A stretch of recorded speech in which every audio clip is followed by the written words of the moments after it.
Hello and welcome to Thirsty Thursday Toys, your home of kaiju cocktails and Jurassic drinks. Today we have Mr. DNA, where did you come from? the Target Exclusive Mr. DNA Funko Pop and a cocktail to match. For this cocktail, you will need white, pink, blue, and yellow gumballs, a small skewer, a clear black cherry soda, vanilla rum, and blue curacao.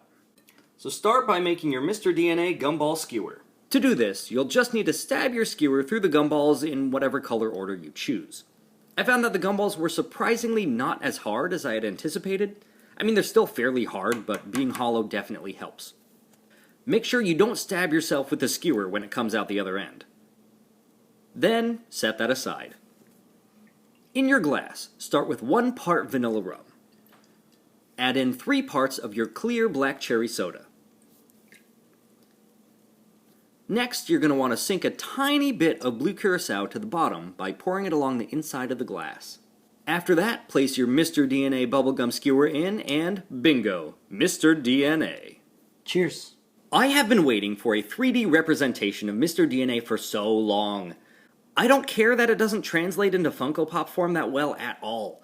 I woke up extra early to make sure I could snag this as soon as it dropped on Target's website because I've missed out on so many Funko exclusives, but this one still hasn't sold out. I don't blame people for not jumping on this. The signature Funko look is that almost cube-like looking head, and Mr. DNA doesn't actually have a head, he's just a bunch of floating facial features. So to make up for this, they made the head clear. I mean, that's really the only way to do this other than having like thin, clear plastic pieces connecting all the features together.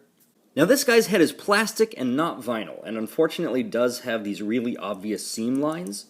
Additionally, it does allow for head rotation. He is permanently attached to the stand. On mine, the face looks great. The body, not so much. You've got some pink spilling onto the blue balls, you heard me. You've got some blue on the white balls.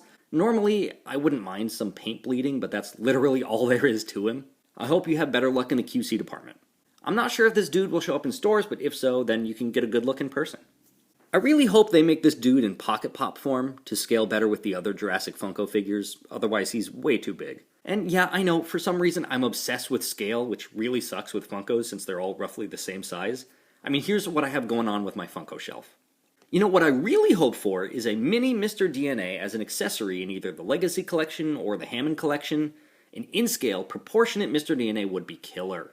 Until something better comes along, this is what we have.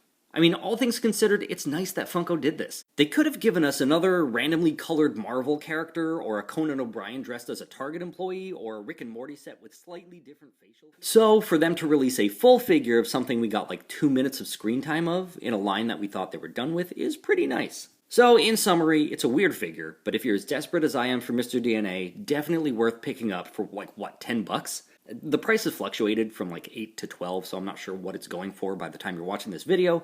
In the meantime, I want to wish you good luck on your hunt, say thanks for watching, and remind you to please drink responsibly.